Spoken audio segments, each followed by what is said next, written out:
আপনারা এমন একজন নেতা নির্বাচিত করবেন যিনি নেতা নির্বাচিত হওয়ার পরও আপনাদেরই একজন থাকবেন। আমি বিশ্বাস করি আপনারা জাহিদুর রহমান ভাইয়ের ভেতরে সেই গুণ দেখতে পান। আমরা তো দেখেছি যে আমরা এত কিছুর পরও, এত ত্যাগের পরও আমরা সুন্দর একটা পরিবেশ পাচ্ছি না, শুধুমাত্র এই কারণে কারণ যারা নীতি নির্ধারণ করেন, কারণ যারা আইন তৈরি করেন, তাদের ভেতরে যে সততা আমরা প্রত্যাশা করি, তাদের ভেতরে যে মানবিক বোধ আমরা প্রত্যাশা করি, সেটা তাদের ভেতরে নাই।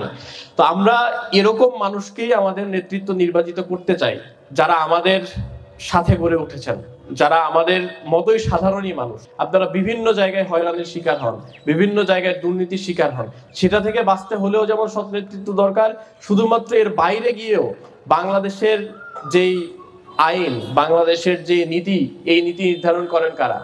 পার্লামেন্ট থেকেই তো নির্ধারিত হয়। তো শুধুমাত্র একজন সংসদ সদস্য তার অঞ্চলের প্রতিনিধি নয়, বরং তিনি পুরো বাংলাদেশের জন্য বাংলাদেশ কেমন হবে, কোন আইনের ভিত্তিতে চলবে, সেটা নির্ধারণ করার ক্ষেত্রেও একটা গুরুত্বপূর্ণ ভূমিকা পালন করেন। ফলে আপনাদের উচিত হচ্ছে শুধুমাত্র নিজেদের স্বার্থ চিন্তা করে নয়, বরং সারা দেশের জন্য কোনটা কার্যকর হবে, কোনটা উপযোগী হবে, সেটা নির্ধারণ করার এক ধরনের দায়িত্ব আপনাদের। আপনারা দেখবেন যে আপনারা অনেক নেতা ইতিমধ্যে পেয়েছেন না? তো তারা নেতা হয়ে যাওয়ার পরে তারা কি আপনাদের খোঁজ খবর রাখে? তো আপনারা এমন একজন নেতা নির্বাচিত করবেন, মনোনীত করবেন, আপনাদের মতামতের ভিত্তিতে তাকেই সংসদে পাঠাবেন, যিনি নেতা নির্বাচিত হওয়ার পরও আপনাদেরই একজন থাকবেন, তিনি আর পরিবর্তিত হয়ে যাবেন না। আমি বিশ্বাস করি আপনারা জাহিদুর রহমান ভাইয়ের ভেতরে সেই সেই গুণ দেখতে পান। ভোট দিও ভাই দাড়ি পাল্লা, ভোট দিও ভাই